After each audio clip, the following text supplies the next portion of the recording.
So we'll start the next technical session, which is on food safety, PMFME guidelines, FSSA, packaging, and DPR outlooks. So for this session on FSSA licensing and registration for mushroom processing micro unit, we have with us Dr. R. Vidyalakshmi, Professor and Head, Department of Food Safety and Quality Technology, Lifton Tanjavur. I would like to introduce ma'am to you all. She received her MSc in Agricultural Microbiology from Tamil Nadu Agricultural University, Coimbatore, and PhD in Biotechnology from Sastra Tanjavur. Ma'am is an active member of the Center of Excellence on Grain Sciences, contributing to grain research and its quality analysis. Ma'am is a life member of the Association of Microbiologists of India. She is an expert in microbial safety and quality testing of foods. She has published numerous research papers in peer-reviewed national and international journals. Ma'am is a reviewer for reputed journals in food microbiology and food processing. Her key areas of work include probiotics, microbial secondary metabolites, and food fermentation. So, ma'am is the head of the Food Safety Department of Lipton Tanjavur. She will provide some insights on FSSA licensing and registration part, and also the food safety standards and regulations which are required to carried out for the mushroom-based value-added products. We welcome you, ma'am, to this webinar. So, very good afternoon to all the participants listening to the here. So, this session will be on the FSSAI requirements for licensing and registration of our micro processing units. So, to start with the introduction of the Food Safety Standards Authority of India, we are responsible for promoting and for protecting the public health by regulating and supervising the food safety aspects of the various food commodities which are being sold among the consumers. So, under this act, as per the section 31(1) and 2 of this act, every food business operator in our country is required to be either licensed or registered with the authority. So let me just tell you what this registration or this license means. So the food business operator, based on his annual turnover, he's been categorized as petty food business operators, which means all the small level, micro level food business operators who are having a business volume of less than 12 lakhs per annum. So they are all categorized as petty food business operators. So these petty food business operators having an annual turnover less than 12 lakhs can obtain a registration from the FSSAI. So the procedure for getting this registration is, so it's very simple actually. So FSSAI has hosted a portal, a dedicated portal for registration and licensing of the food business. And the portal is called as FOSCOS. So FOSCOS. Okay. So the FBOs, whoever is interested in obtaining the registration or license, can just go online, visit this website of FSSAI, which is FOSCOS, a dedicated portal for registering and licensing. So once you go there, there will be different tabs. I'll show you how the portal will look like. So before going for the registration form, so you have to keep a photo of the whomever the FBO who wanted to get the registration. So his or her photo, a government issued photo ID such as an Aadhaar card or a voter ID, and proof of address of the business activity, because this registration or license from the FSSAI is attached or is given to the premises where the food is being manufactured. Okay, so this is an ensure which it given to the consumer that the FBO is adopting all the good manufacturing practices as specified or required by the Food Safety Authority. So the proof of address of business is very important. So you can just choose the appropriate form, which is the registration form, and you can have your email ID or a mobile number, so which will be a one-time registration, and then you can apply for the new registration, upload your photo, and you can fill the requisite details, whatever details such as your name, the premises address. So what kind of business are you into in this food, and what are all the food commodities which you are going to produce. So likewise, what are all the details which are requested in the application can be filled up and you can submit. So if at all the registering authority requires your premises to be inspected, normally for registration it is not mandatory, but the registering authority can inspect your laboratory upon receipt of your inspect your premises upon receipt of your application to check the compliance with the act. So in case if you are complying with the requirements of the act, he may grant the registration. If you don't comply in certain aspects, then you may be given non-compliance, may be raised, and you may be given sufficient time for corrective action to be taken. Once you have implemented all the corrective actions, again a re-inspection can be there, and after satisfactory compliance with the requirements of the law, a registration number will be granted to the food business operators. So the license again will cover the FBOs who have a business volume of more than 12 lakhs per annum. So this license is again categorized as two types, a state license and a central license. So state license for people having a business volume between 12 lakhs to 20 crore, and for central license for people having a business volume above 20 crores. Not only that, not only the per annum income, but there are other certain other requirements for a central license. Like if you have your business in more than a state, you have 2 3 states all over India, you have some branches, then you have to go for central license. In case you're a caterer, or in case you are having your business in airport or in railway station, so then you have to go for a central license. So there are other certain criteria, specific criteria for central license, but most of us will fall within the state license or within the registration process. So normally this license is issued for 1 to 5 years. So it is the willingness of the food business operator to take it either for 1 year or up to 5 years also at a time. So this is the process. It is also similar to the registration process. Here some extra documentation may be required, like the list of directors, the blueprint or the layout of your premises, and both for registration as well as for license, you have to submit an analysis report. In case water is going to be your major ingredient in the production process, then you have to certify, you have to get your water tested and certified that it is potable in nature, and you have to test your commodity as per the nomenclature or as per the specifications of the FSSR, so which I will be telling in my forthcoming slides. And here you have to declare your KOB, which is your kind of business, which means are you a processor or are you a reseller, repacker? So what kind of business are you going to be involved in food? How are you going to handle this food as a business? So that kind of business should be specified, and the commodity under each kind also needs to be specified here. And appropriately, the process is similar. After submission, you may have an inspection, and the compliance, depending on the compliance, you will be issued with the registration, I mean the license number. And your license number will be a 14-digit number. And if you see, like it is alphanumeric. So you should either print, if it is going to be a license, you will print this as FSSL, or if it is a registration, then it will be as FSSR followed by a 14-digit number. So this is a labeling requirement along with the FSSA logo, and you have to print your complete 14-digit registration or license number, which is given in this format. So what is the implication of this number? If you see, the first number is either denotes either a registration or a license.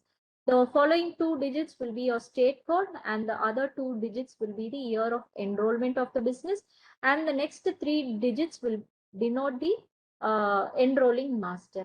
The last 6 digit will be your unique FBO permit number, but not only the 6 digit, The entire series of digits needs to be printed. It's a requirement. So this is how the website of FOSCOS will be there. So you can see there are different tabs: apply for license, apply for registration, modification if any, or renewal of license or registration. So if you don't know like what are all the documents, whatever I have specified here, if you just happen to forget, then you can go here of how to apply. You can just search. It will ask for the commodity code. So you can just tick your commodity here. So mushroom soup powder or simply mushroom, you can just type here and all these products will come and the code for that will also be visible here.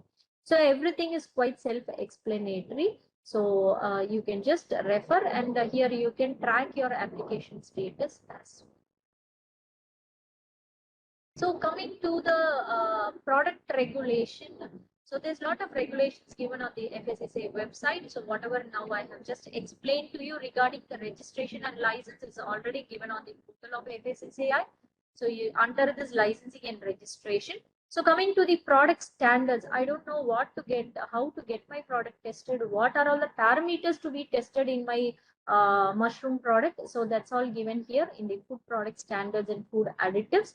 Then you have the contaminant toxin residues regulation, you have the packaging regulation, labeling regulation. So there are different other regulations. So you can just visit this website to have more information. So let me just cover the topic of today, which is mushroom and its various other value added products. So this comes under the category in food safety standards regulation 2011 under the category of fruits and vegetables. So this comes under a vegetable. So under the in the name called as edible fungi products. So you can see here edible fungi products and the number under the FSSR food safety standards regulation is 2.3, which is fruit and vegetable code. 2.3 is a fruit and vegetable code. Under that, the 62nd product as on now is edible fungi products, which is nothing but your mushroom products. So there are different value added products covered under the regulation. So one is a dried fungi, which is a dried mushroom or a dehydrated mushroom. Then we have mushroom powder or mushroom grits. Mushroom grits are a bit coarse and the mushroom powder should pass through a 200 sieve, so which is fine powder. Then you have pickled mushroom, you have fermented, then you have just mushrooms in oils, vegetable oils and olive oils, then quick frozen fungi, which is the mushrooms which are IQF sort of mushrooms. And you have sterilized fungi. Then extracts of the mushroom and concentrates of the extracts are also covered under this category. Then you have from this extract which is dried. So this is a wet form and this is dried fungal extract. Then you have salted fungi. So let me just elaborate on each and every one of these products. So you can see here, so dried fungi means which is dehydrated. It may be whole, it may be sliced. So these are the food standards. These are the quality standards as laid down for this dried mushrooms. So in case if you're marketing a dried mushroom, you have to get your dried mushroom tested for all these parameters. And the limits given here should be met for marketing your dried mushroom. Okay. Say for example, the water content in a freeze dried, in which form of drying is also mattering here. So freeze dried fungi means your water content should be 6% maximum. In case if it is exceeding, the freeze dried fungi or the mushroom is exceeding 6% in water content, then it is substandard. Your product cannot be marketed. Your product fails for the quality standards. So likewise, if it is dried in other forms, apart from freeze drying, any other thermal forms are being used, then up to 12% maximum it can be. Same way, like these are all for common mushrooms. Specifically for shiitake mushrooms, so the moisture limit is given as 13%. Likewise, mineral impurities. So after ashing, if they are insoluble in acids, so they are called as mineral impurities. So which should be a maximum of 2%. Likewise, especially except for shiitake mushroom, the organic impurities is 0.02, and for shiitake it is 1%. So likewise, maggot damaged fungi, in case the mushroom is being damaged by any maggots, which could be identified by the holes. So if the holes are more than 4, so then they cannot be consumed. Actually, they are not fit for consumption. So in such cases, if you see maggot damaged fungi, so in such case of mushroom, the series damage is called as, if you find maggot holes of more than 4 or 5, then it is called as a series damage. So likewise, you can see here also these are the limitations given for maggot damaged fungi. Likewise, for fungi grits and fungi powder. So the powder means it should be a fine powder which passes through a sieve of 200 micron. And so when tested for water content, so these are their moisture contents which they should comply with, and the mineral limits given here. So likewise for pickled fungi. So pickled fungi is just soaking in either vinegar by addition of any of the spices, condiments, or any fermented acetic lactic, or a combination of these acids, and which is pasteurized and hermetically sealed in containers. So they are called as a pickled mushrooms. So pickled mushrooms, they can have a salt content of maximum 2.5 and a sugar of 2.5. So the vinegar, which is expressed as acetic acid, should not exceed 2%. So the mineral organic impurities and maggots are as like for other products. So the pickles can be like, you can use brine solutions. So it can be like immersion in oil or in vinegar as well. So wherever these pickles are being made, the drained weight should also be taken care of. So the drained weight should not be less than 60%. So this is also a requirement in case of pickles. So next we have the fermented fungi. So fermented means which is undergone a lactic acid fermentation. Sir, so here the lactic acid will also be tested. So minimum 1% at least the lactic acid should be there. So this is a requirement in case of a fermented mushroom. And there are other mushrooms, as I stated actually. So mainly the moisture in case of dehydrated or dried mushroom, and the salt content. So all these quality standards need to be tested. Your mushroom product needs to be tested as your product. If it is whatever your product is, it should be tested for these specified requirements. Apart from the nutritional requirement, which includes your protein, moisture, your ash content, energy. So these are all the common requirements for nutritional profiling. Apart from that, these are the specific mandatory requirements where your mushroom products need to be tested.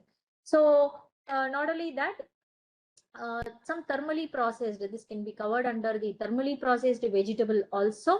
So where in case if you are having a liquid pack, as I told you, in a brine solution, there it should not exceed up to 50 or 60% of the net weight of the contents.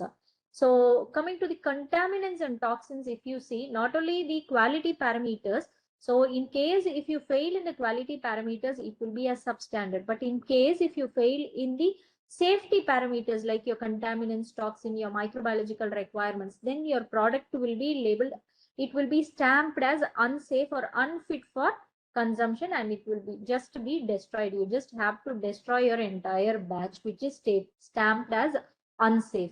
So testing for contaminants and toxins, the mushrooms specifically should be tested for lead, tin, and agaric acid.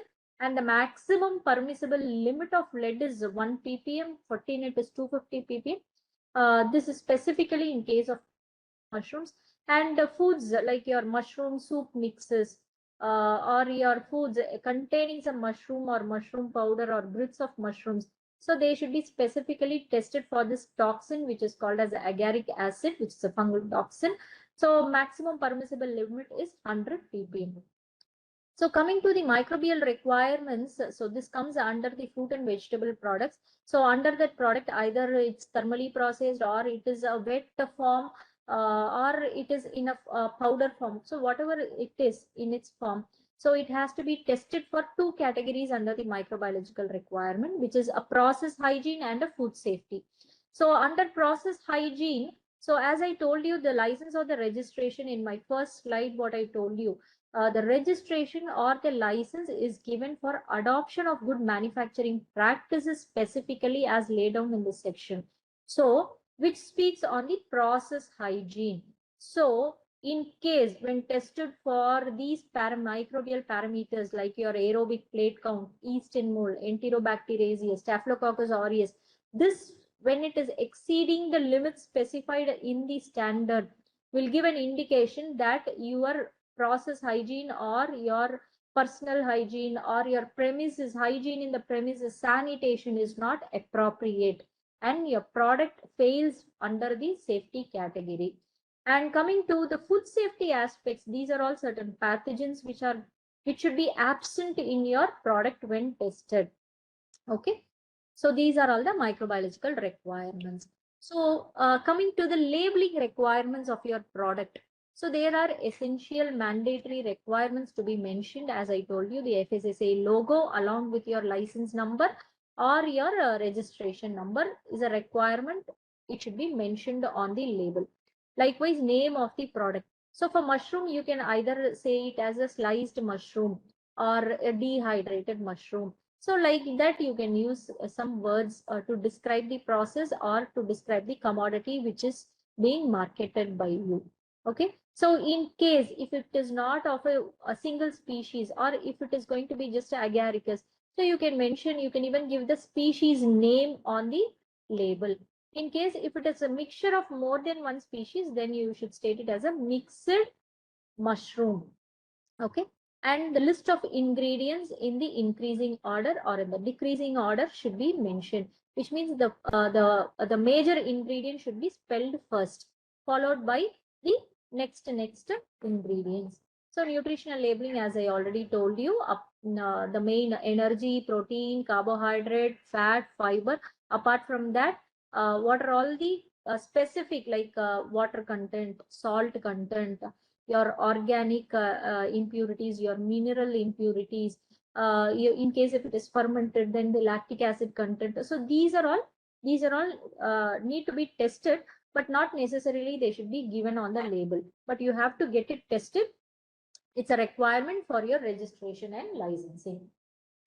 Next, coming to the health claim or the nutritional claims, if at all anything is there, then supported by proper documentation and testing should be on your records. So declaration regarding food allergen, in case if you're adding any nuts to it, any other like wheat, soy, any other mixture of ingredients, then the declaration regarding the food allergen should be prominently made on the label.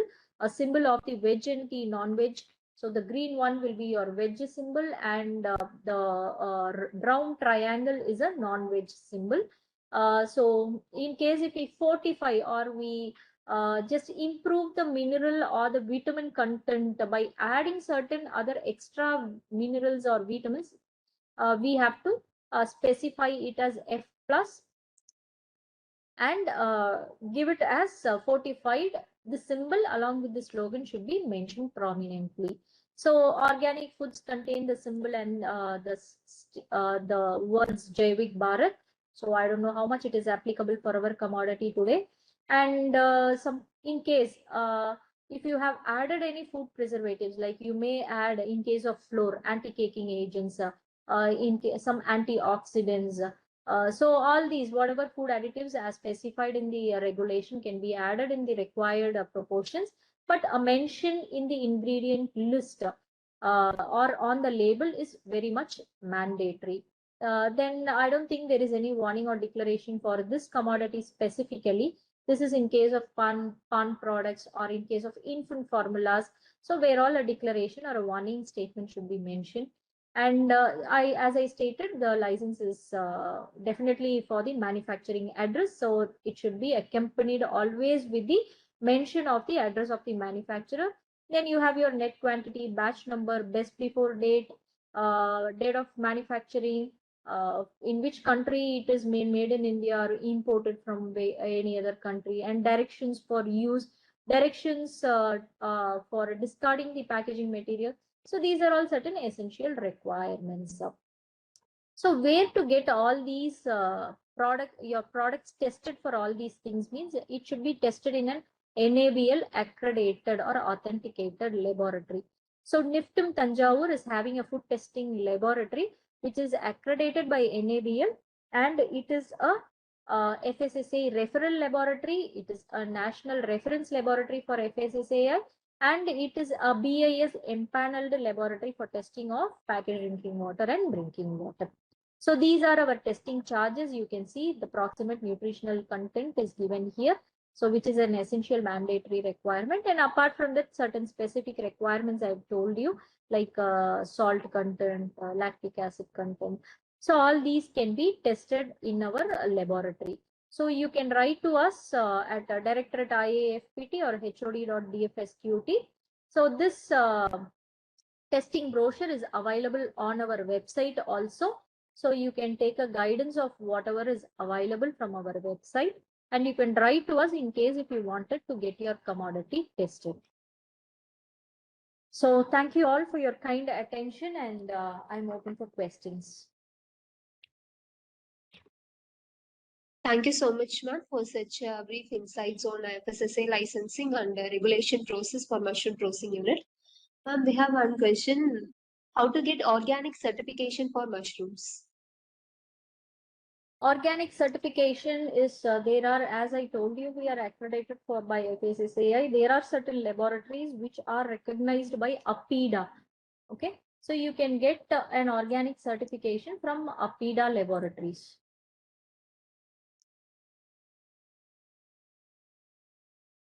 Yes, ma'am. That's it, ma'am. No more questions. Okay, ma'am. We can wind up the Thank session. you, ma'am. Thank you, ma'am. Thank you. Now we are moving towards on the next technical talk, which is on PMFME scheme, guidelines and features. Now I would like to invite Dr. V.R. Sirinja Ma'am, Professor and Head FPBIC, NIFTAM Tanjavur, and PMFME Coordinator. I will quickly introduce Ma'am to you. She did PhD and MTech in Food Harvest Engineering degree in Agriculture and Food Engineering from the prestigious institute, Indian Institute of Technology, Kharagpur. She was awarded as a National Doctoral Fellowship by AICTE, New Delhi, for carrying out her research work. She has 18 years of teaching experience and research experience in the field of food processing. Her research works have been published as papers in more than 84 peer-reviewed journals, 23 popular articles, 11 book chapters, and more than 90 international and national conferences proceeding, and 2 patents. As a head of FABIC, she has coordinated more than 1,500 skill development training programs on the daily basis, and 142 budding entrepreneurs have successfully set up their food processing businesses through the skill development program and consultancy services of FPBIC. I welcome you, ma'am, and thank you for accepting our invitation. The session is over to you, ma'am. Thank you. So, good afternoon, everyone. I know it's already lunchtime, so quickly I will go through the PMFME scheme guidelines and what are the benefits you will be obtaining through this scheme.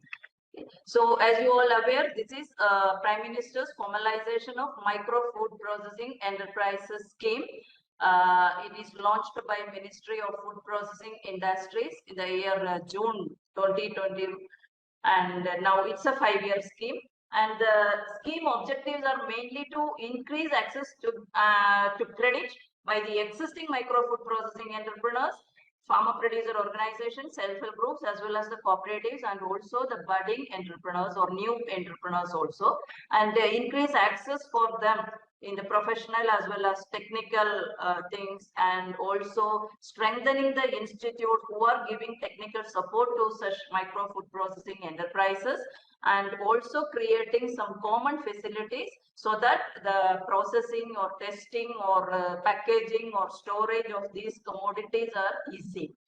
So on an average, like what the ultimate aim of this scheme is to transit or to translate 2 lakh micro food processing enterprises scattered across our country. Actually, nearly 25 lakh micro food processing enterprises are there in our country who are contributing more than 23% of the processed food products in our country. So most of them in this sector are in the unorganized sector. So through this scheme, we are trying to make them into a formalized one. So what are the scheme features? So like I mentioned earlier, direct support to 2 lakh micro food processing enterprises, and it is central as well as state equally contributed scheme, we can say that, because central also sponsoring some amount, state is also sponsoring some amount. And in this, 10% of the outlay is earmarked for the northeastern states. Total outlay is 10,000 crores. In that, 10% is for the northeastern states. Apart from that, there is some special training component for the SC/ST community also. And also, there is a sharing pattern. I told it is sponsored by both the central as well as state government. So sharing pattern is for the northeastern states, 90% funding is from the central government, and state government only 10% contribution, whereas in other states it is like 60-40. And apart from that, there is a provision for supporting the groups like FPOs, SSGs, as well as the cooperatives, for providing them also support in various aspects. Now, what are the benefits to the individuals or the groups? One thing is, for the individuals, there is a credit linked subsidy at the rate of 35%. 35% of your total project cost, and there is a ceiling for this individual subsidy, that is maximum 10 lakh rupees you can avail through this PMFME scheme, either for creating a new enterprise or for upgradation of your existing enterprises. Then for the FPOs, SSGs, cooperatives also, there is the same subsidy rate like a 35%. But here one difference is there. Depending upon your last 3 years of turnover, annual turnover, like there is no ceiling like 10 lakhs and all, but up to I think maximum 3 crores you can avail through this scheme for creating or upgradation of your enterprise. Okay, then another attractive feature of this scheme for supporting the groups like SSGs, there is a seed capital support for the registered SSGs. Up to 40,000 rupees you can avail as the working capital for the registered SSG members. And then, as I mentioned earlier, another feature is establishment of common infrastructure like common incubation centers, common storage facilities like that. And for common incubation center, 100% funding is from the central government itself. And one feature which you cannot see in any other scheme is the marketing and branding support, which we are offering through this PMFME scheme. 50% grant is offered for this marketing and branding of your commodity. And then previously, when it was started, this ODOP approach was there. That is one district, one product. And now everywhere this ODOP approach, even in railway stations, you can see that particular district, that product they are promoting through some shops and all. So this concept was there earlier.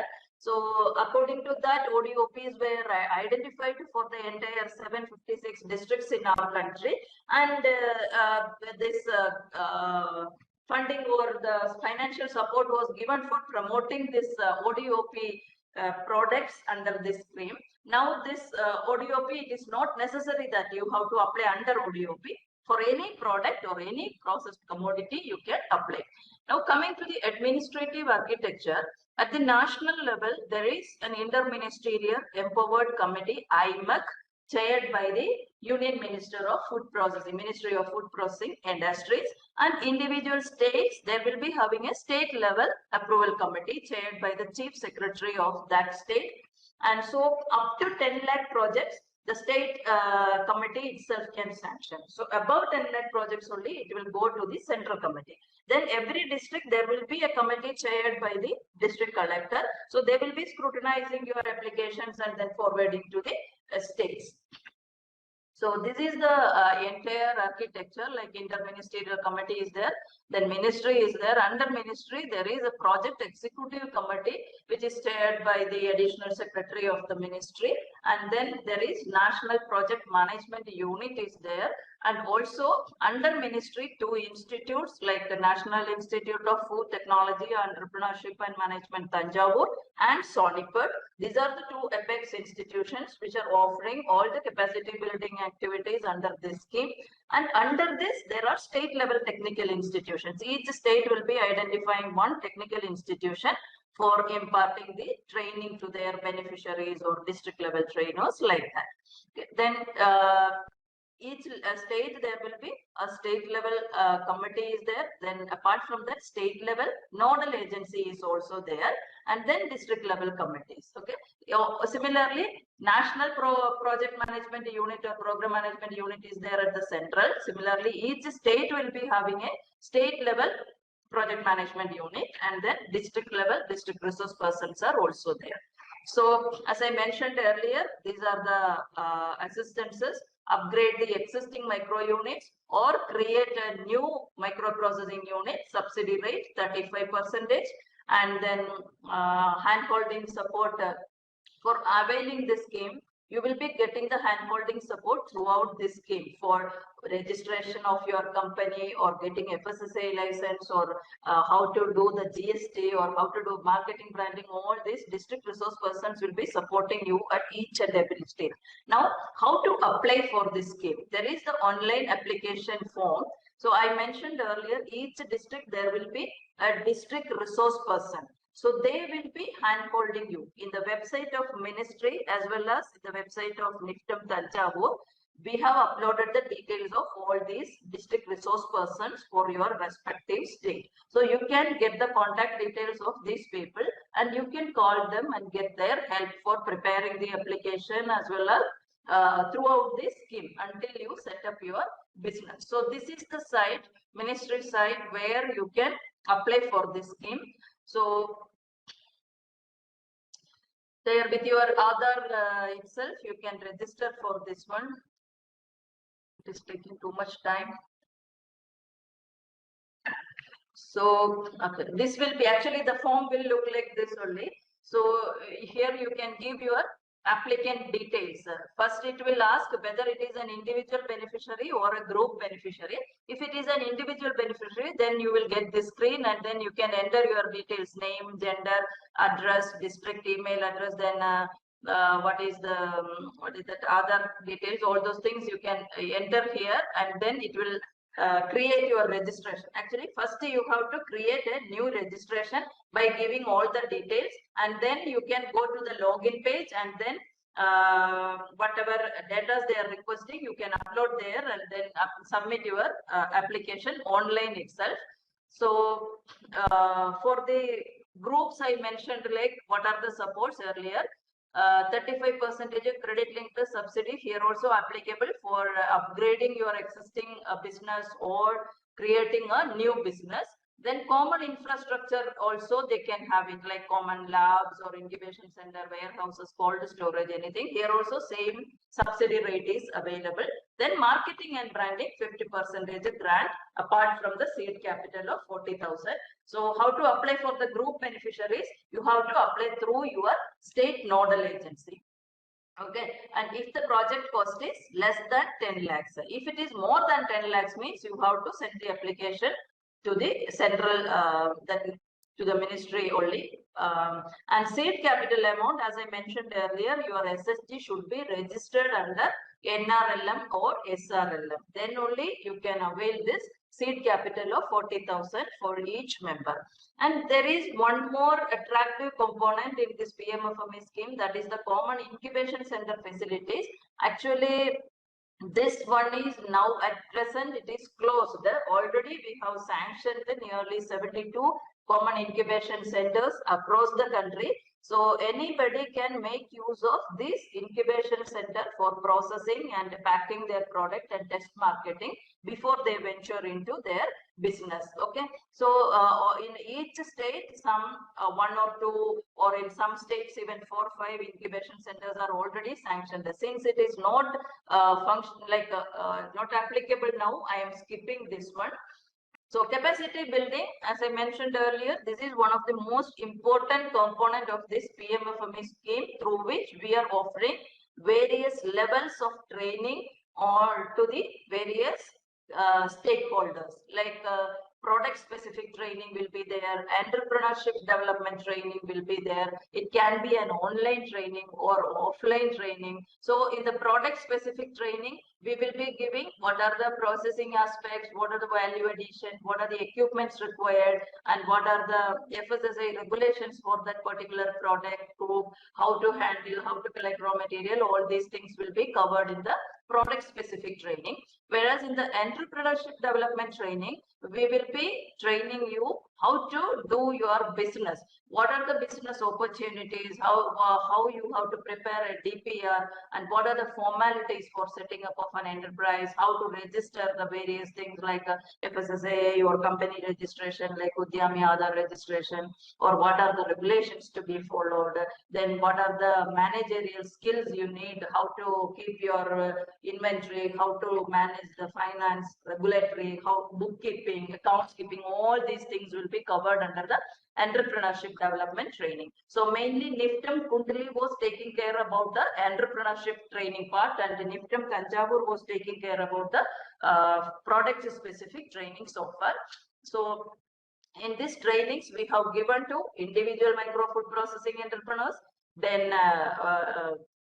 workers in that micro food processing enterprises, then cooperatives, groups like SSGs, FPCs, even the government officials and the resource persons engaged in the implementation of this PMFME scheme. Like at all levels we are giving, and also in each state we are giving the master level training. Master trainers will be created through our master trainers training program on this various sector of the food processing, like fruits and vegetable processing, milk, meat, fish, spices plantation, like that. Under 9 categories, we have trained the master trainers for each state. These master trainers will be training their district level trainers as well as the district resource persons. And there are certain guidelines like for this eligibility criteria for the master trainers as well as the district level trainers, and where it has to be conducted. All these things are there. And these master trainers, in some states, they are directly imparting training to the beneficiaries. Sometimes for hands-on training, they are coming to NIFTM also. EDP also the same way it is going on. So already in each state there will be trained master trainers as well as district level trainers and district resource persons, all are there. These are all the eligibility criteria for everyone. Now another important feature of this is the web portal under this PMFME scheme. Actually NIFTM Tanjavur is hosting a web portal for the PMFME scheme, where we are uploading the product details under various category, like I mentioned earlier, fruits and vegetable or milk and milk products, like that. In that, I will show you that website also. So in that we are uploading all the processing details, videos, FSSA, PowerPoint presentations, packaging presentations, even a model DPR also. So anybody can freely download and use these materials for before starting their unit, to get some idea about this one. Even we try to translate these materials into various regional languages also. I don't know whether it will come directly, otherwise I'll open it. So this is the web portal which I was telling. Maybe you can get this one in Google. You go and type NIFTM Tanjavur. Then that NIFTM Tanjavur website will come. There on the right hand side corner, there will be a tab PMFME. Once you click on the tab, you will get this page. Okay. So entire information related to PMFME scheme is here. You can get that one. You see here number of qualified master trainers in food domain 519, in EDP 140. If you click here, you will get the details for each state, how many are there. Like that, district level, how many are trained. Then how many district resource persons are there, who are qualified resource persons. For their list also you can get here, including their contact details, email ID, phone number, everything you can get from here. Then how many beneficiaries are trained so far, totally 81,000 beneficiaries, their details. All those things you can get from this one. And here is the most important feature, that is the training material ODOP. If you click on this one, you can see here under various domains. Suppose fruits and vegetable. If you click on this fruits and vegetable button, then you can see a lot of products are uploaded here. Okay, so many products are here. Suppose you are interested in one particular product, maybe guava juice. You click here, you can see PowerPoint presentation on guava juice. This is with voice over, you can get in English and Tamil it is there, whereas the demonstration video in so many languages. Packaging technology PowerPoint presentation, food safety and FSSAI regulations for this guava juice. Then a model DPR is also there. If you wanted to download this one, you can give these details like your name, your email ID, and then your phone number. If you give, you can freely download this model DPR. You can see here, all the details are here, starting from your introduction, project overview, then what are the various unit operations or raw material, then capital investment details, how even the break-even point analysis, plant layout, then how to get your money back if you go for the term loan, what is the payment period, entire details, whatever you are expecting from a DPR, entire thing is here. Only thing is you need to customize it based on your own requirement, your own capacity and other things you can customize. Even the machinery suppliers details are also given. So it is a readily available material. Anybody can make use of these materials. Okay. Then another thing is that ODOP webinar materials. Suppose somebody couldn't attend this particular day webinar, means all the recorded versions of this webinars we have uploaded here, so you can freely go through it whenever you get time. So this is the 27th webinar we are hosting under this scheme, so you can make use of these webinar materials also. Then all the scheme guidelines and various reports, all the details regarding this PMFME scheme is available in this. Okay, so you can make use of this website also. And if you have any further doubts, contact us at any time. We are available. There is a PMFME cell at Niftam Tanjavur on all working days. You can come and meet them or clarify your doubts, or you can go through the ministry website, MOPI website, or even the Niftam Tanjavur website also for any further clarification. So we can make use of this facility, this scheme features. This is a very good option. I forgot to mention, for marketing and branding support also, if any group or anybody is interested to do that one, you can approach your SNA. Through SNA, you can submit your proposal. That is the way it should be. Through your state nodal agency, you can submit the application and then it will be approved. So thank you very much. So we'll move on to the next technical session, which is on banking and financial assistance, detailed project report preparation to micro enterprises. For this session, I would like to invite Mr. Rich Bihari Shukla, Banking and Financial Advisor, UP. He is a professional with extensive experience in project financing, particularly within the agricultural sector.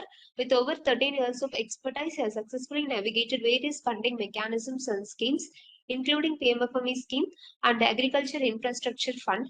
He has played a pivotal role in the implementation of PMFME scheme, guiding micro food processing enterprises through the intricacies of the strategic project plans under the AIF aimed at building and improving agricultural infrastructure. He is a keen analyst with extensive knowledge of financial market as well as exceptional negotiation and relationship management skills, along with abilities in liaising with banks or FIs, investors, and other external agencies. We welcome you to this webinar, sir. Please proceed with your session. Very good afternoon, all of you, ma'am and sir. My name is Brij Bihari Shukla. We will know how a DPR helps the processing unit to get a loan from the bank under the PMFME scheme, and what we should keep in mind while preparing it. So I'm sharing my screen. This is the portal of PMFME scheme. First of all, we have to go to the PMFME portal and register the entrepreneur. Then new user registration. We first of all we have to register with this link.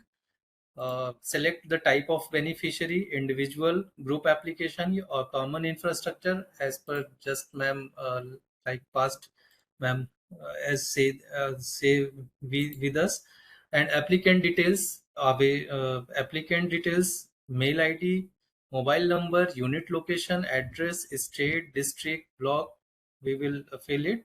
And next, are you associated, benefited under any other scheme? Then we will select as per guideline of many schemes. We will select it and register here.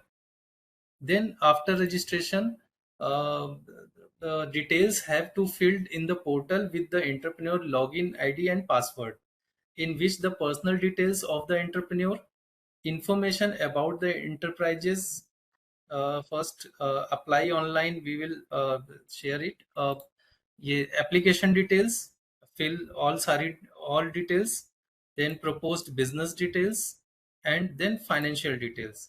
Financial details, we will fill last, just like technical civil work, building details. Any concrete structure is not allowed in this area. And machinery details we can fill here. And financial details, sales details as per our product, just like mushroom products. And we will fill here wages details, skilled or unskilled, calculation of working capital requirement of the enterprises, miscellaneous expenditure as per percentage. And we will fill here for loan repayment period as of bank tenure, and project implementation period for 3 months or maximum to 12 months we can take it. And rate of interest is mandatory as per 11% as per website. And save and proceed. Then we will fill details as per lending bank. We will fill here IFSC code and get details. A bankable DPR is crucial for securing loans under the PMFME scheme. As per PMFME scheme, the report must be comprehensive and demonstrated the project viability, financial sustainability, and alignment with the objectives of the scheme. Uh, Formalize yourself with the guidelines provided by the PMFME scheme, especially the format and structure required for the DPR. So key components for the bankable DPR is a concise summary of the project, including the objectives, promoters, and financial requirement as per applicant details. Then project background, details information about the promoters, their experience, and rationale behind of the projects. And then market analysis, study of the market, including demand, forecast, supply analysis, competitions, and marketing analysis. Technical details are there, specification of the machinery as per fill here, type of the machinery, production process, quality control measures, and raw material sourcing. Financial plan, this is the critical for the bankability, include cost of the project, like capital investment and working capital. Uh, the revenue projection, profitability analysis, including break-even point and payback period, as per tenure of the we will fill loan repayment period. The DPR should be uploaded on the PMFME portal in PDF or Word format. Ensure that all relevant supporting documents are also submitted along the DPR. Uploaded documents are mandatory. Documents are their PAN card of the all promoters, Aadhaar card of the Aadhaar copy and photo of all promoters, address proof, photocopy of bank statement and bank passbook, machinery quotation with GST construction estimates. And key points to be keep in mind: one district, one product alignment. Ensure your project aligns with the ODOP initiative to increase the chances of approval. And financial viability: the financial projections must be realistic and backed by solid data. Banks will scrutinize the financial sustainability before approving loan. Environmental and social impact highlights how the project will contribute to social development and environmental sustainability. So then by focusing we on these elements, we can create a DPR that is not only aligned with the requirement of the PMFME scheme, but it is also bankable for securing loans. So thanks for the and we will submit declaration and submit uh, place and final submission. Then we will secure then we will DPR help the processing unit to get a loan from the bank under the PMFME scheme. So ma'am, thank you. I have completed my details. So we move on to the next technical talk, which is on packaging solution for mushroom-based products. For this session, we have with us Dr. S. Anandakumar, Associate Professor and Head in Charge, Department of Food Packaging and System Development, NIPTIM, Tanjavur. Sir obtained his doctoral degree in Food and Agricultural Process Engineering from Tamil Nadu Agricultural University, Coimbatore, and Sir is a certified packaging engineer from IIP Chennai. Prior joining to NIPTIM, Tanjavur, Sir served as an assistant professor in the Department of Marine Biotechnology, College of Marine Science and Technology, Northeast Africa. He has 15 years of experience in teaching and research and also specialized in designing food processing equipment and development of sustainable food packaging materials. Sir has developed many processing equipment and technologies, including continuous time counter current format dryer, solar pack bed dryer, then moringa leaf separator, biodegradable packaging materials from coconut wood, and many more. We welcome you to this webinar, sir. Please proceed with your session. Good afternoon, dear participants. In this session, we can see about the different kinds of packaging material, packaging technology that can be uh, applicable or used for packing of fresh mushrooms and the value-added product from mushrooms. Particularly, if you take any packaging technology, particularly in the food applications, the major functions of packaging is it will protect your food items from environmental factors.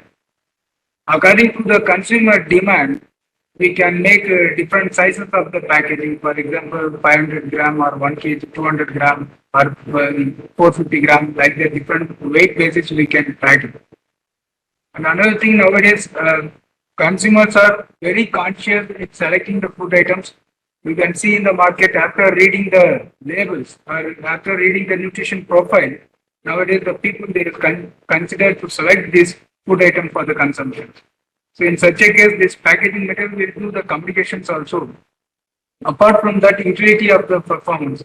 Nowadays, you can see in the market very convenient packagings are coming in the particularly in the food applications.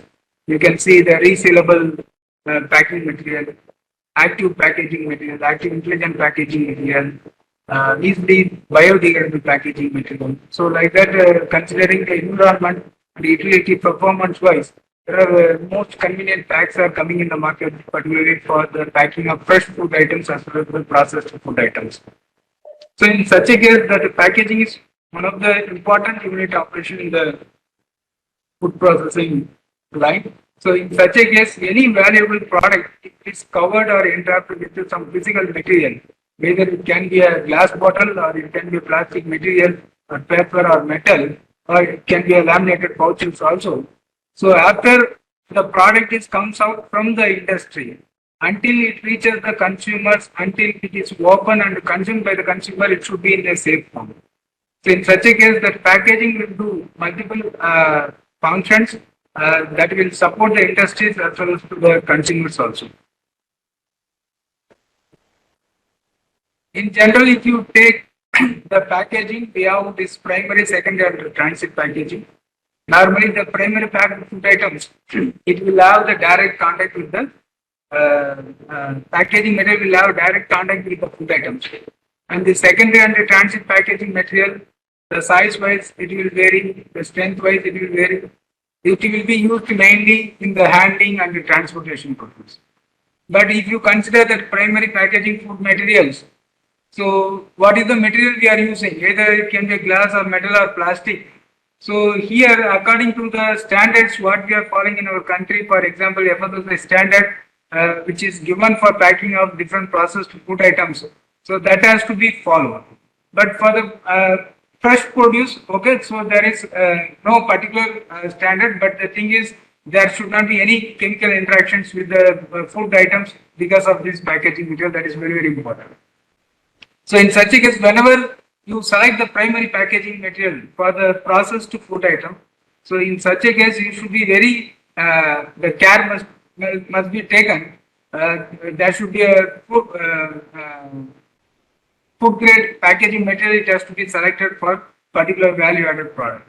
And as I told you, this packaging material should not interact with the food items during that storage period, and it should not have any reactions with the food items when it is undergo some processing methods.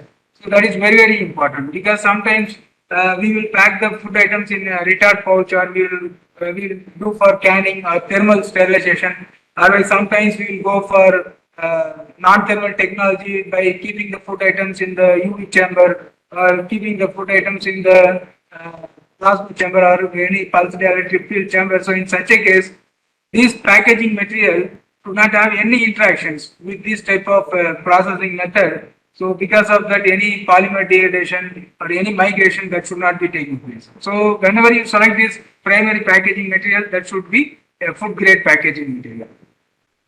And another thing, whenever you select the packaging material for mass production of food items, particularly in the value added product, so these characteristics are very, very important in the industry point of view. One is the grease proofness, the acidity controlness, and the loss of crispiness, particularly even if you take that dried mushroom. So that moisture absorption should be avoided during that storage period.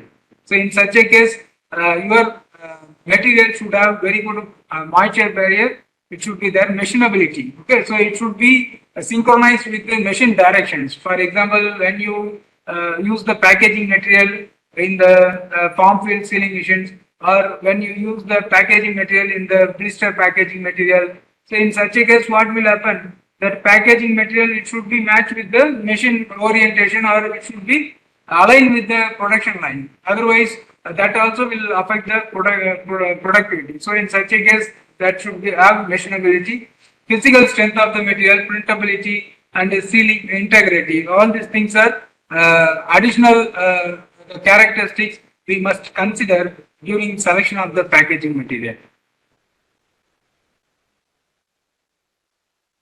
For example, if you take the packaging material in the food applications, mainly we have 4 packaging materials, that is plastics, paper, glass, and metal containers. Apart from that, the combination of these 2 packaging materials, for example, plastic with the glass bottles, or plastic with the corrugated boxes, or sometimes the laminated pouches or metallized film, all these things are used in the packaging of these food items. When we consider this fresh mushrooms, okay, so we are using the packing material, either a flexible packaging material, or it can be a rigid containers. So normally these flexible packaging materials, it can be produced by the industry by using either axial blown techniques, or casting method it can be formed. Otherwise, if you take this type of multi-layer material or laminated pouches, it can be produced by the industry by using a co-extrusion method, otherwise lamination technology they can use. Apart from that, we have this Punnett type of boxes also, that plastic crates, a rigid container. So those things, it can be produced by the industry by using a thermoforming method, and there will be a heating die. So by using that vacuum trapping method, a particular shape of the containers can be made. So these type of rigid containers as well as the flexible packaging materials are highly used in the packing of that fresh mushroom commodity.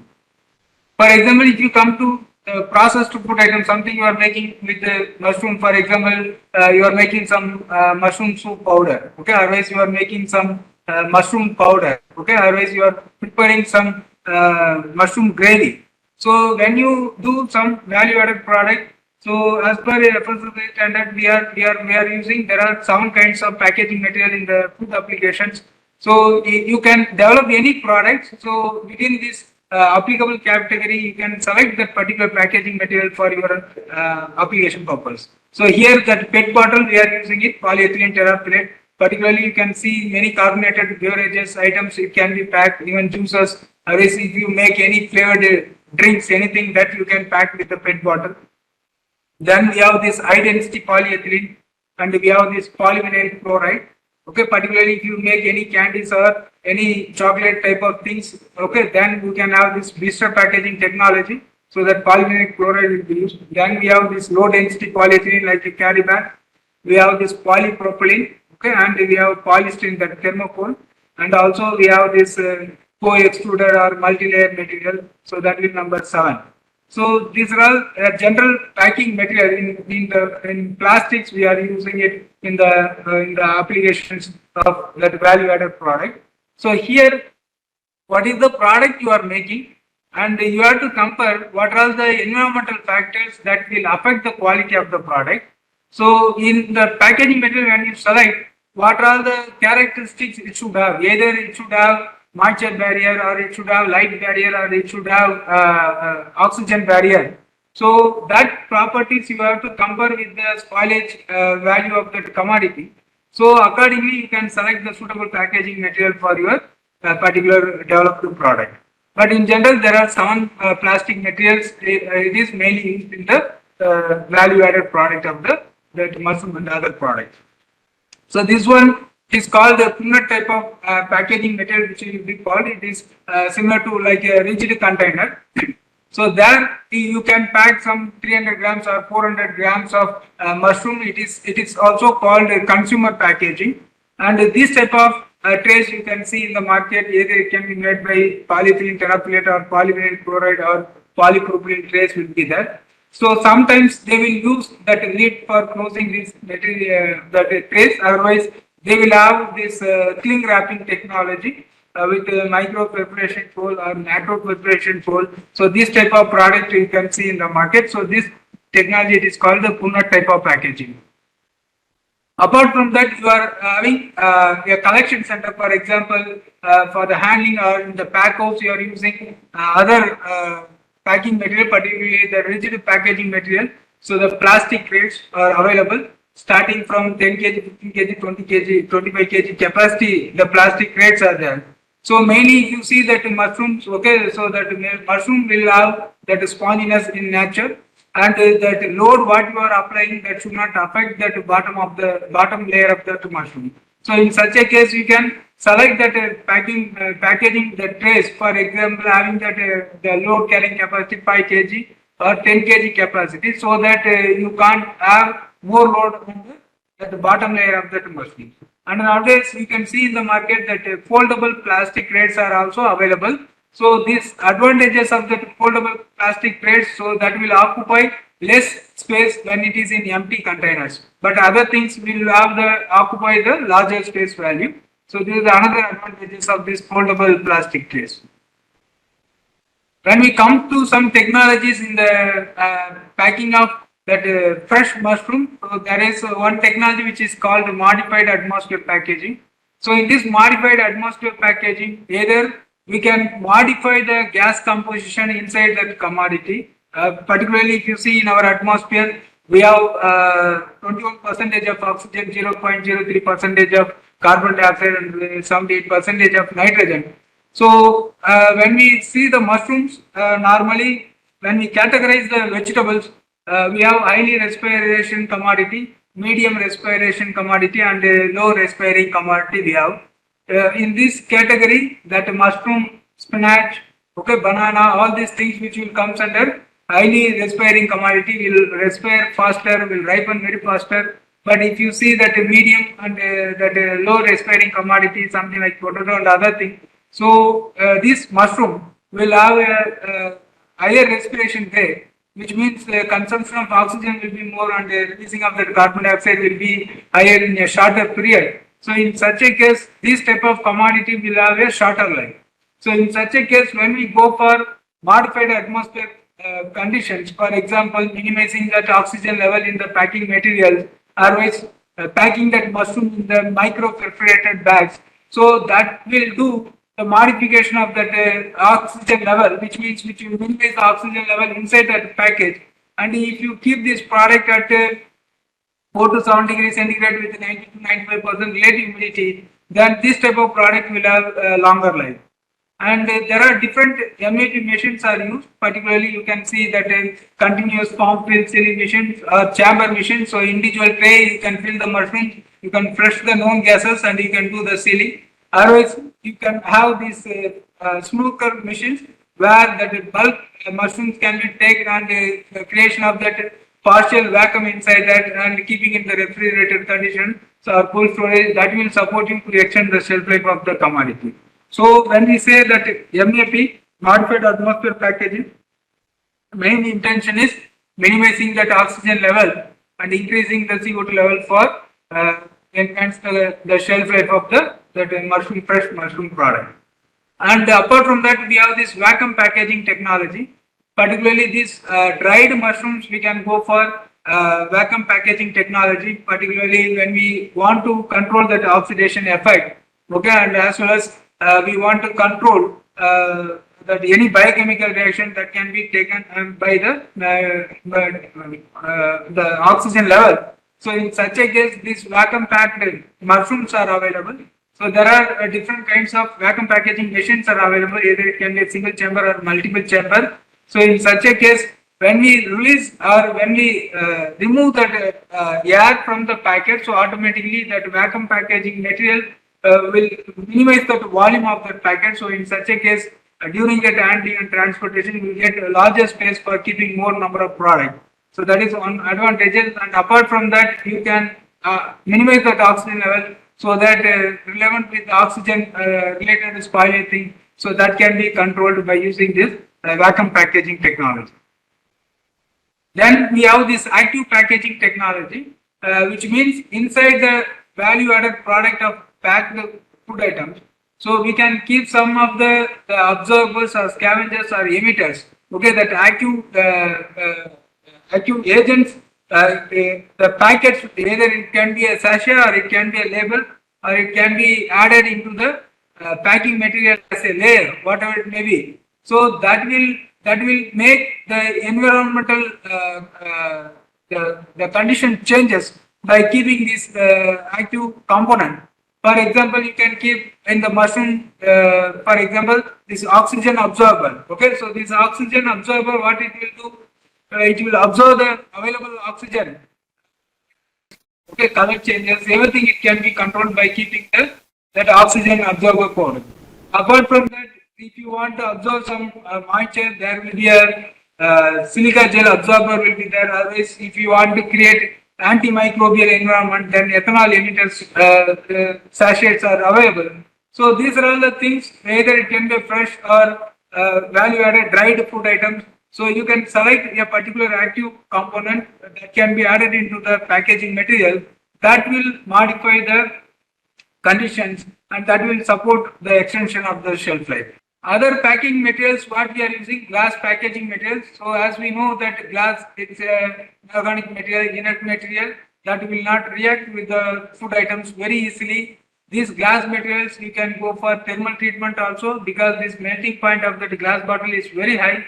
But only the difference or only the difficulty here, the cost of the packaging material, that empty glass bottle, the cost of the packaging material when compared to other packaging material like plastics and metal, even the paper, the cost is very high, and also that mishandling will cause breakage of that bottle.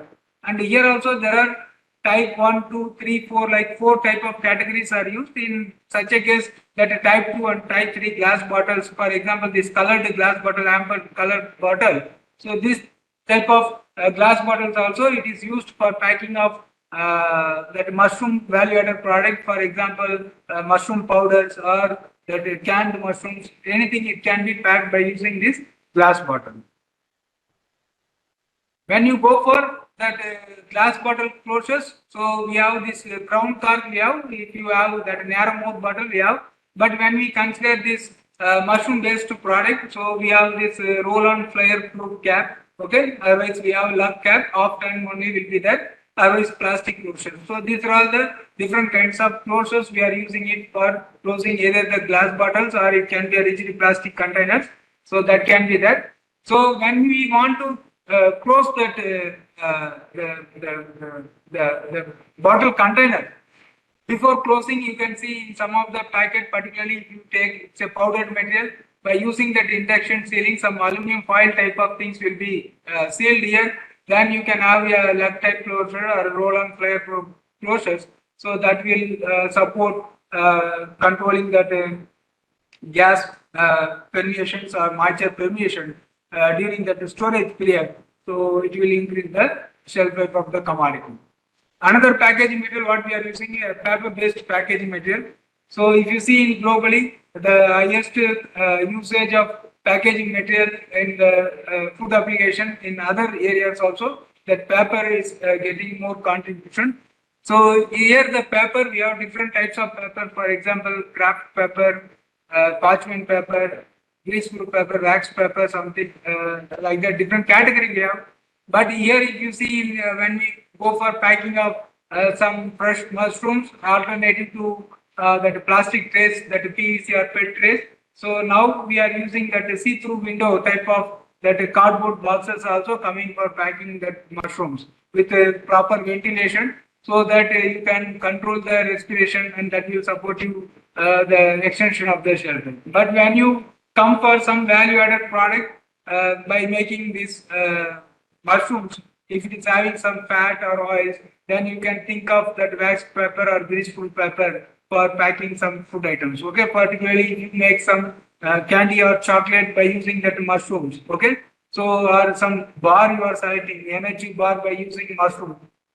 So in such a case, some fat you are adding into it. So there, that mushroom bar, chocolate energy bar, it has to be covered with some parchment paper or wax paper. Then it can be put it into some laminated film. So these are all some types of papers also used in the packing of this mushroom based product. And we have this recycled paper. Okay. In the industry, the recycled paper, it is used for making these CFB boxes, corrugated fiber board boxes.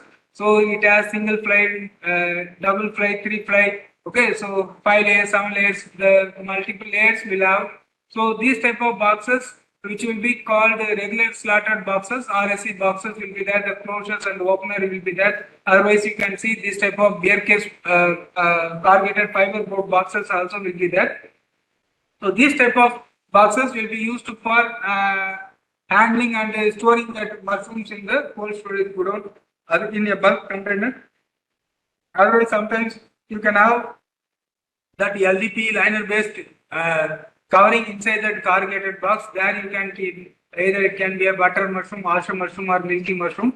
So these type of things will be there. So here, according to the number of layers or price, the strength and stability of the packaging material will be varying. So when we come to export standards, okay, so Apida they don't have particularly for the mushroom box category, but in general they given. But whenever you select any fruits and vegetables, like okay, the general category for packing of this product into the corrugated boxes, they given some standards. Okay, either it can be a 5 kg capacity, 10 kg capacity, or 15 kg capacity. So if it is a single layer, multiple layer, according to that, based on that box size, so the number of ventilation and the strength of the box, particularly that GSM, GOB index, okay, bursting strength, all these things they given. So the manufacturer or the producer, they can take this type of readings and you can talk or discuss with the local manufacturer, that corrugated fiber board manufacturer. Then you can finalize the required dimensions for the export purpose also.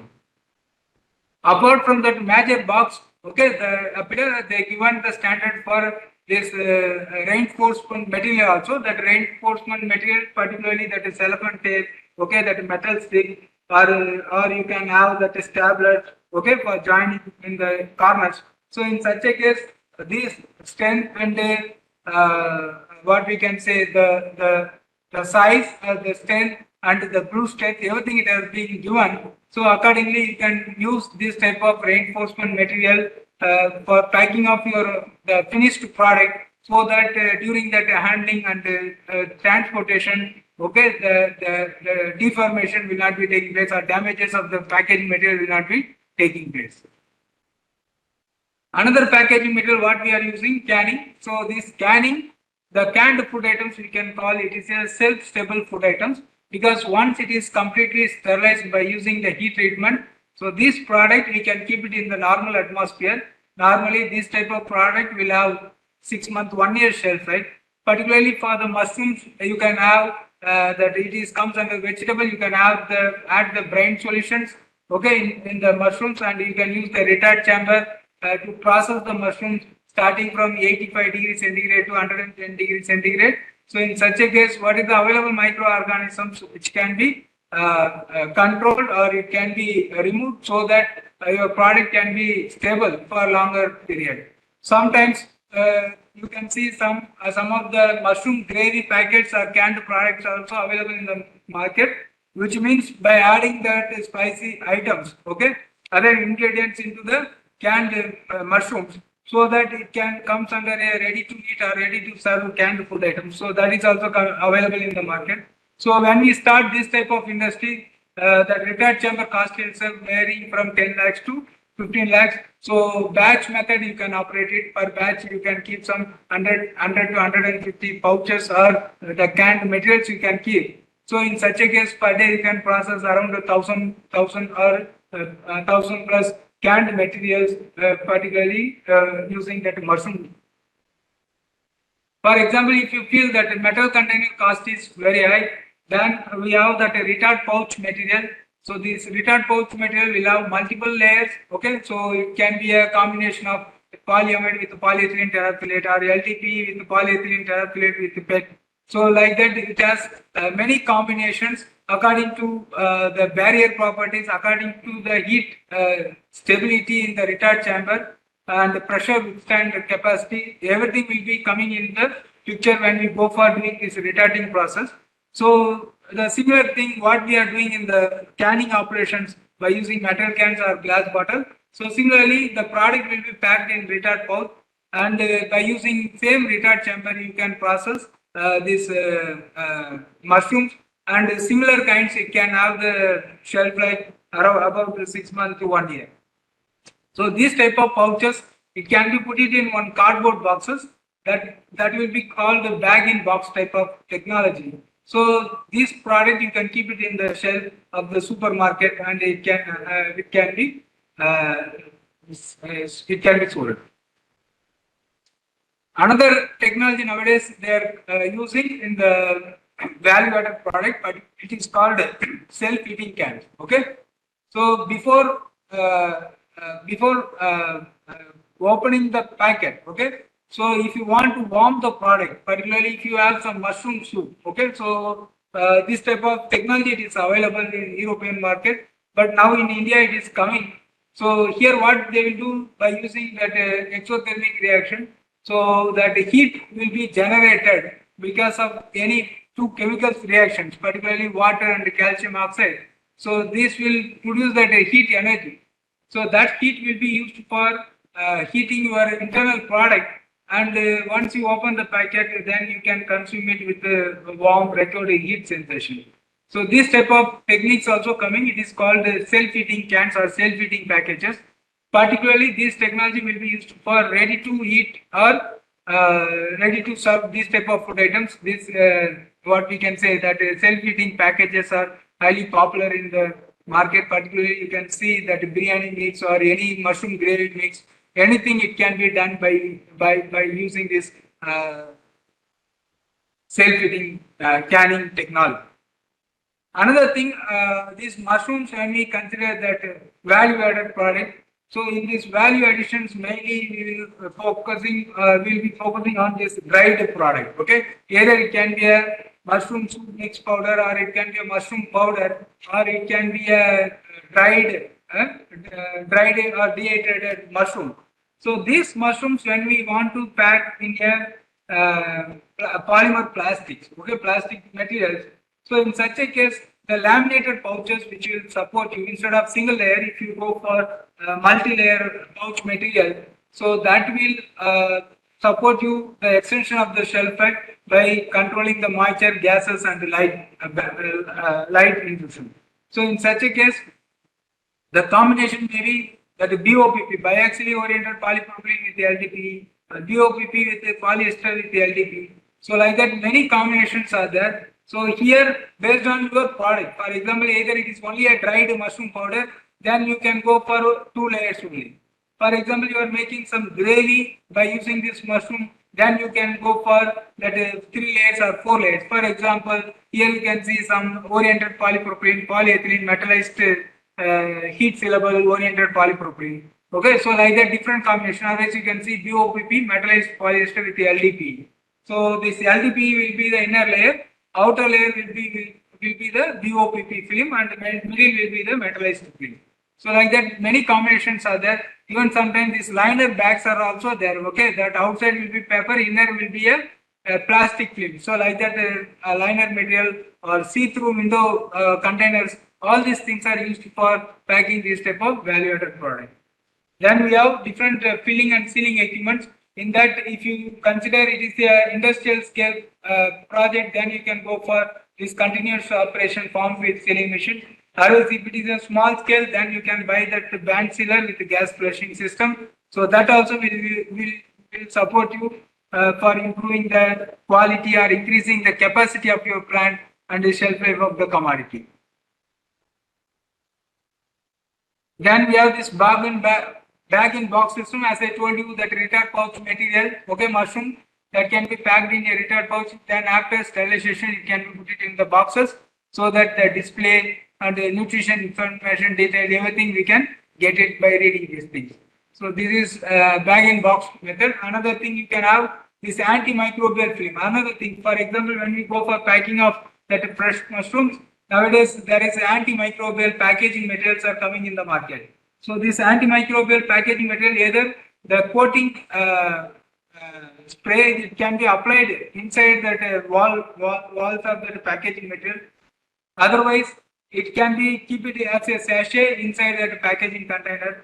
Otherwise, by doing some treatment, for example, irradiation or UV treatment or plasma treatment, by using that technology, we can change the polymer characteristics, and that will do the antimicrobial activities. So, like that, this active technology, advanced technology, also coming for enhancing or improving the shelf life of the fresh mushrooms. Another thing you can have in the market, that intelligent packaging. Okay, that intelligent packaging that will monitor the quality of the internal quality of the product until it is open. Okay, so the consumer, when they buy the product, okay, based on the indicators, that blue or orange, the pink color they given. So based on the indicator colors, they can judge whether the product is safe for consumption or not. So particularly in the mushrooms, as I told you, that the spoilage rate of the mushrooms also very high. Okay, the limitations are very high when we want to go for increasing the shelf life for this fresh mushroom.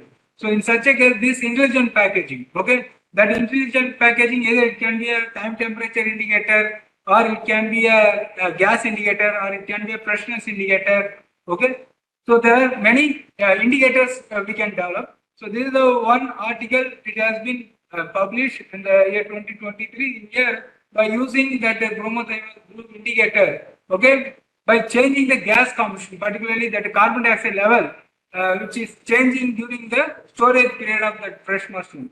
So this bromothiamine group, when it reacts with that carbon dioxide gas, so that time what will happen, that color changes coming in the indicators. So based on that, we can easily identify what is the gas carbon dioxide level inside that package. That carbon dioxide level we can correlate with the respiration.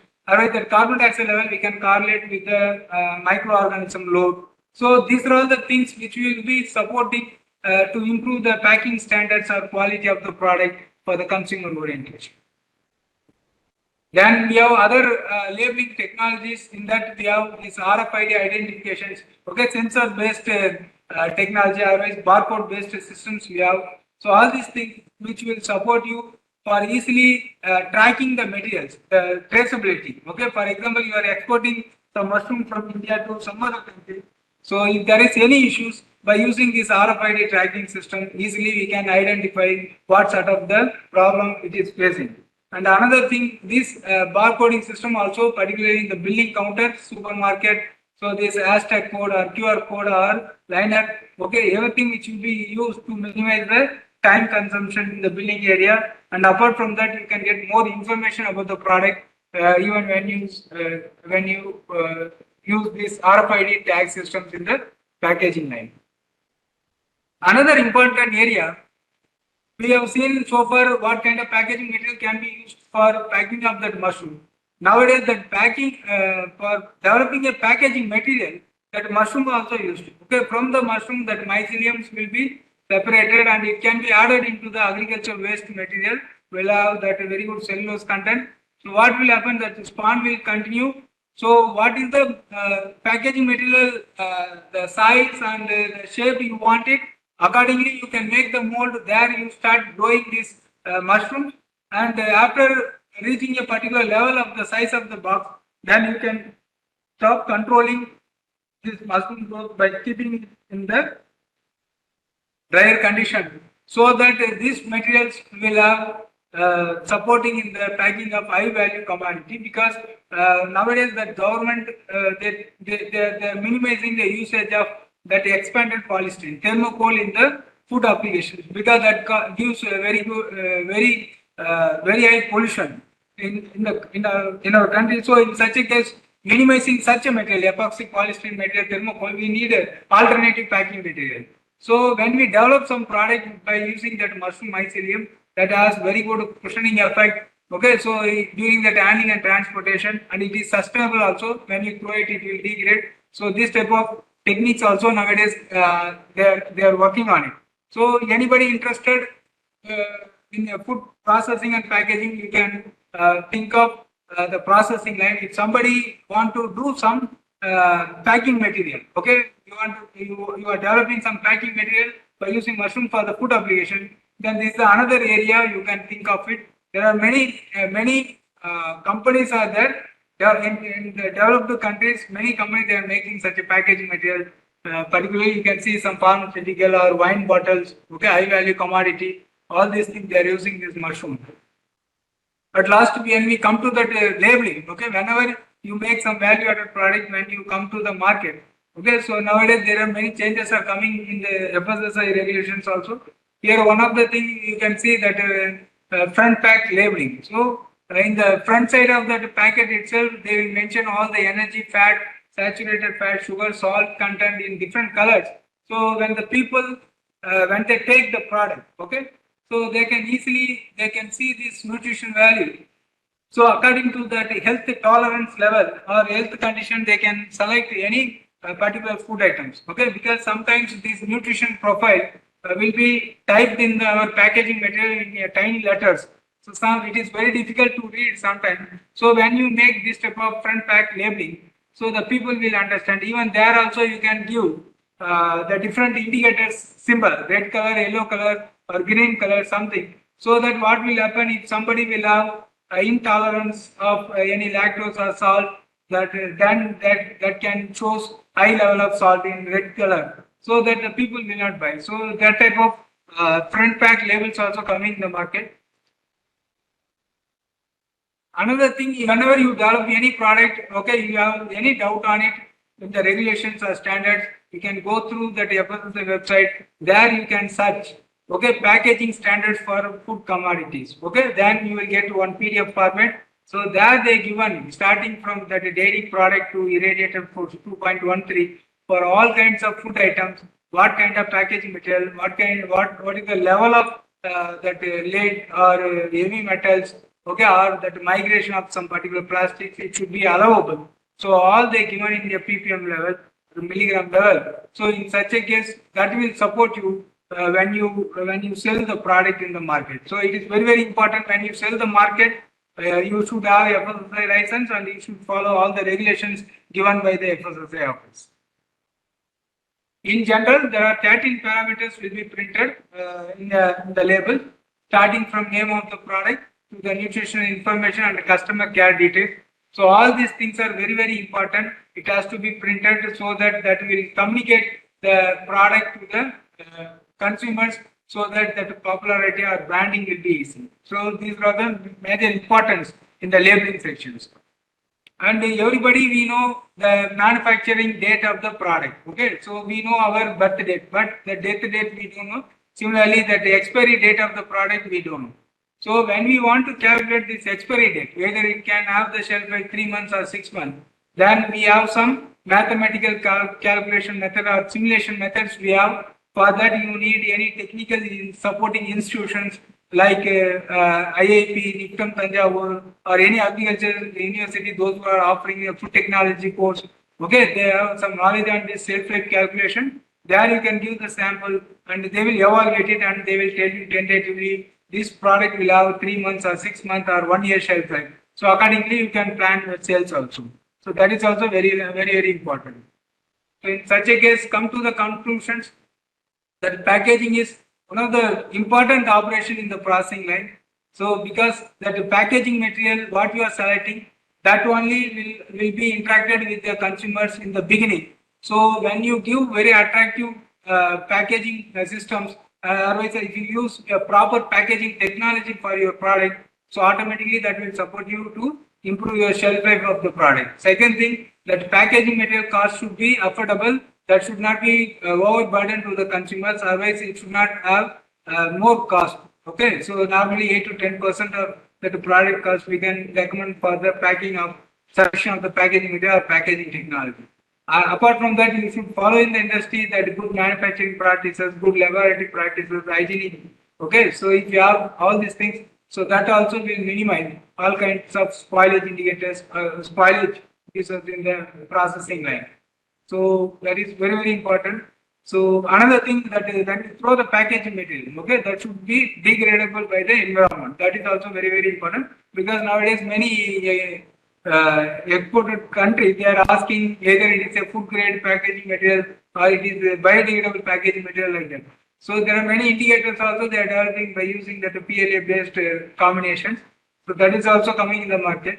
So in such a case, your packaging material also environmental friendly. It should not have any pollutions in the system.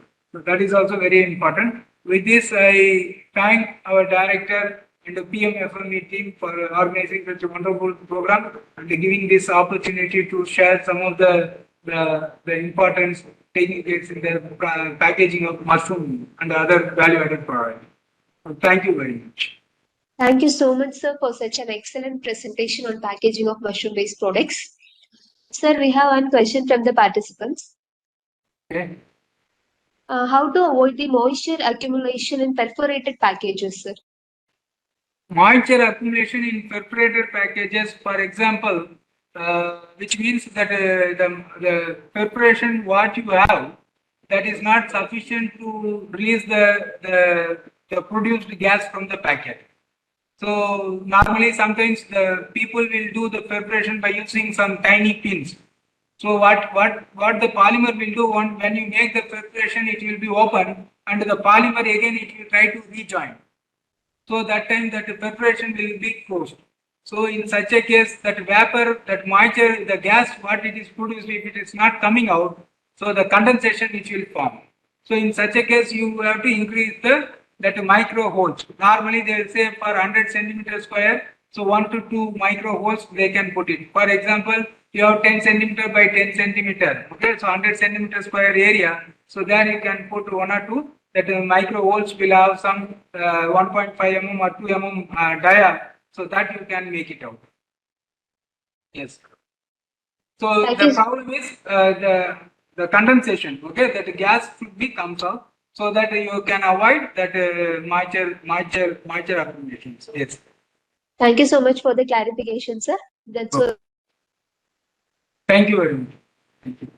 It's the last but not the least technical talk, which is on mushroom business insights. experience sharing. Now I would like to invite Dr. Anna Thomas, Managing Director, Lina Mushroom, Kerala. I would quickly introduce her to you. After her PhD from IIST Trivandrum, working as a managing partner of Lina Mushroom Farms LLP since 2020, she mainly focused on the management of mushroom spawn laboratory. Lina Mushroom Farms has now 4 units of mushroom farms, each of with a 5,000 bed capacity, totaling 20,000 bags, and produces 120 to 150 kg mushrooms per day. These mushrooms are sold out in the brand name Lina's in retail shops of Ernakulam and Kottayam district. They produce mushroom spawns for their own to ensure premium quality spawn, and they sell the spawn to farm in outside Kerala on requirement basis. I welcome you, ma'am, and thank you for accepting our invitation. The session is over to you, ma'am. Thank you. So good afternoon, everyone. Myself, Anna Thomas. I am the managing partner of the Linas Mushroom Farm LLP. First, before going to the session, I would like to thank Niftam Tanjavur for giving an opportunity for discuss or share our experience through this national webinar. This is a good platform for us. Okay, before going to the session, I would like to say the story of the Linas Mushroom Farms. So initially, it's actually came out of a hobby. Mr. Jitu has a hobby to do this mushroom farming and everything. So out of this hobby, he turned out this business into now it becomes like our turnover. It becomes approximately 1 crore. So big differences it makes. Initially, we don't have any high-tech mushroom farm or nothing. We have started from a single bag. Then it comes to thatched farm, 100 bags, 200 bags. Like slowly we started increasing. And now we are having 4 units, each having 5,000 bag capacity. And we are able to produce around 100 to 150 kgs per day. We mainly focus on oyster mushroom variety, Pleurotus ostratus variety mushrooms, 365 days per year, because we develop the climatic conditioning and everything, so that we can cultivate the mushrooms every day. And we are employing 15 to 20 women in nearby us, because another thing is that we have we have registered the LLP based company during 2021. Now it become an LLP company. Our Lina's Mushroom Farm, it's named after our mother, Lina. And now we are selling mushrooms in the brand name Lina's, and spawns and everything we will sell. Okay. So, and the main mission of our company is to cultivate the finest quality mushroom using sustainable and eco-friendly practice, because we are we are developing mushrooms in an organic way, and we all know it because mushrooms are heavily nutritious. So our another mission is to provide highly nutritious food to everyone in this country. And as from our state government, we got an achievement like 2021. We got the best mushroom farmer award in Ernakulam district from the agriculture department. And also, I'm very glad to share that like last year, 2022-2023, we got the best mushroom farmer in the Kerala state award to the Linas Mushroom Farm. I thought to share some knowledge about the global market overview. Already, the several sessions has gone through, so I am not going to explain those things. But still, we all know this mushroom market is going to be exponentially increased, like exponential trend we can see in different graphs and different studies. The market value itself now it is $50 billion in 2022. It is going to be $86 billion soon. That's what the studies are saying. And also we know that China is the most biggest producer and consumer in the world. And the shiitake mushrooms are the most produced one, and then comes oyster, wood deer, button, like that it goes. In India, it is whatever I am showing in the slides are like 2017 study, but currently Bihar is the in 2024 Bihar is the most mushroom producing state. That's what I read. And the main production item means the most produced mushroom variety is white button mushroom in India. That also we all know. And economically importance are also like we all know why mushroom industry is very economically important. Now I am going to share our experience from this 14 years experience. What all challenges we have faced, what all constraints we have seen, and what all remedies we used to take. Initially, what we have is a simple thatched farm. We don't have any climatic conditioning, nothing. So we all know that for growing mushrooms, you need to have a proper light, temperature, humidity, and CO2. Everything should be proper. Then only we'll get a good quality crop, and all these conditions depends upon the quality of the mushroom. So we have developed, not we, like actually farms with the fan and pad technology already exist for this plant and nurseries and everything. But we modified it for this mushroom cultivation with the high density.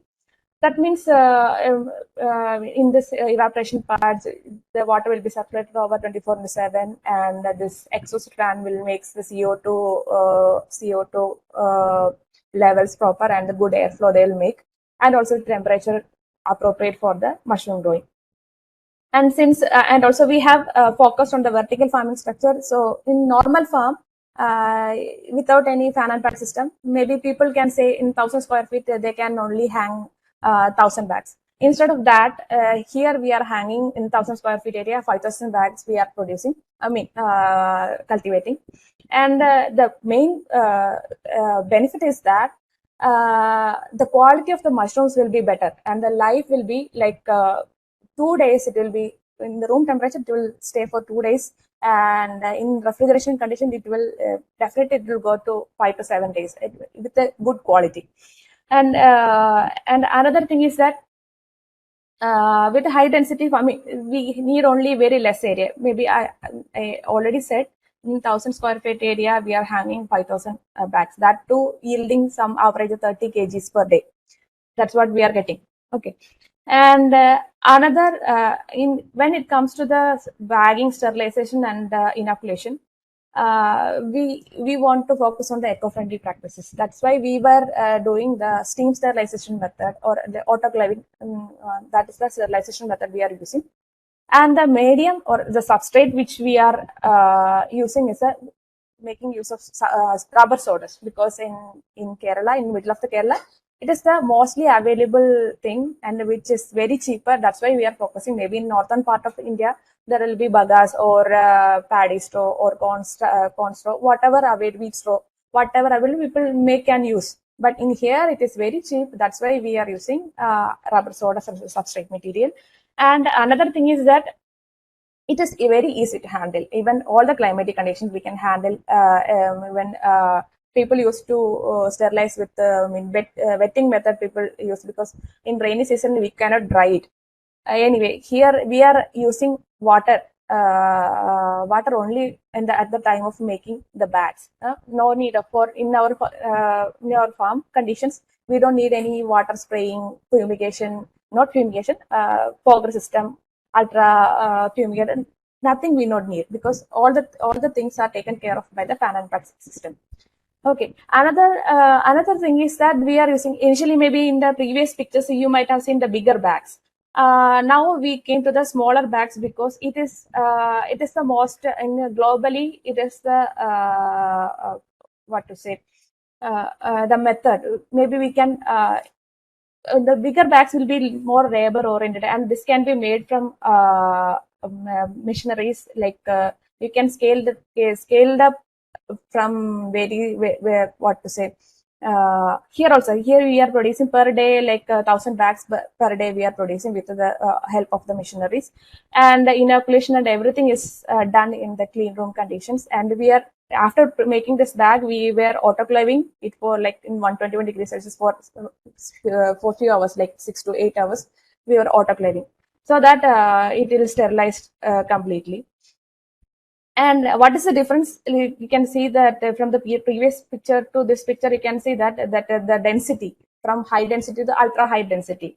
Initially, within a single 1,000 square feet area, if it is 500 bags, now it becomes 25,000 bags, because the production itself, it will increase, like from average 30 kg to it will go to around 50 kg per day.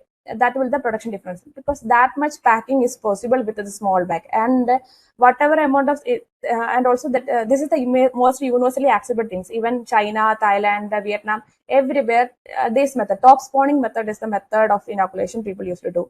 And that's what we are making use of minimal, with the minimal area, maximum production. That's what our main motto. Okay. And another thing is that people used to have people are facing issues like getting good quality spawn. Initially, we also used to get spawn from some 100 kilometers away, another part of Kerala. We used to get from there, but it is not possible. The harvest of a mushroom bag, it clearly depends upon the quality of the finest quality of the seeds. Maybe it looks white in color. Maybe either it is F1, F2, F3. We don't know which generation. We don't know, because that's why we started making our own spawn production unit. We are making 2 tons of mushroom spawn per month now, and we are selling these mushrooms to in Kerala. And if according to the demand, we are also selling mushroom spawns to outside Kerala. And thanks to IHR Bangalore, because we have a good training from there. Meera ma'am and Chandrasekhar sir, everybody taught us very well, and we got a very good training from there, as well as in DMR also. DMR Solan also, they gave us a very good training. We both, like myself and Jitu, also attended both the trainings, like cultivation and spawn production, from IHR as well as in DMR. And another problems what we people used to face is that capital outlay problem, because initially mushroom farmers won't get any funding initially, but now banks are ready to give the loans and everything. And also now the agricultural infrastructure fund schemes are there. Here our composter project, we are also have another project like the spend mushroom substrate we are composting, and it is another project of Lina's mushroom farm that is granted under agriculture infrastructure fund. And so actually I would say it's like from the state government also we are getting different subsidies, like for producing subsidies means for what to say, for the mushroom construction of mushroom farm itself, they are giving 40% subsidy. At the time we have written the project proposal and they have agreed.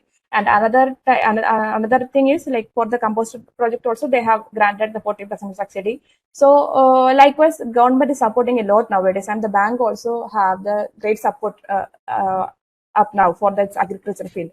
And another thing people used to face, and we also face, like we don't have a proper storage. We cannot.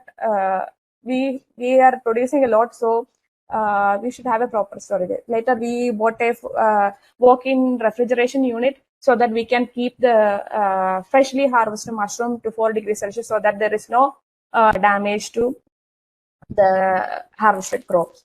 And another problem is the retardation of the harvest. It just keep on fluctuating. Sometimes it will be like 100 kg, sometimes it will be 150. It is keep on fluctuating. So it is retarded. If it is overproduced, we will help. We will ask our nearby women's only self-help groups are there. So they will make the byproducts like mushroom pickles and mushroom dried products they used to make. So it will give another income for them. And another major problems what we faced, or like all the farmers might be facing, is the pest and disease. So we all know mushrooms is a very perishable item. We cannot apply any pesticides, nothing, because it will absorb all the this pesticides. So we cannot do anything. Once is there any pest attack, that we have to remove the entire bags from the farm and makes the contamination free. That's the only thing we can do. For the fungal attack usually arises from the improper sterilization method. So you have to be very careful while doing the sterilization method. So since this is 14-year-old journey, we have locked our process flow or SOP we have made. So according to that, we don't have any contamination as of now. Maybe it will be there like less than 4%. That's what now we are facing. Okay. Another important thing is the part is the once we produced. Another problem we have faced is the marketing and sales issues. So here in Kerala, there is no established market for mushrooms. So we have to develop our own. So we are selling this oyster mushrooms in 200-gram packets of in MRP of 80 rupees. So what we used to do is that we are selling through directly selling directly as well as what to say using third party. We also sell this item, so they'll get the money or commission basis, and they will easily sell those products to us, and we will get the money back. And our main focus is to sell these products to normal retail shops, not like supermarkets. In supermarkets, what is the problem is that the getting money is very difficult. Like they will hold our money for a few months like that. So we used to focus only on the retail shops or nearby house delivery, like that we used to sell it. And if it is a season, like from November to January, that is every people can cultivate oyster in Kerala, because it is the climate is very adaptable for oyster mushroom cultivation. So high competition is there.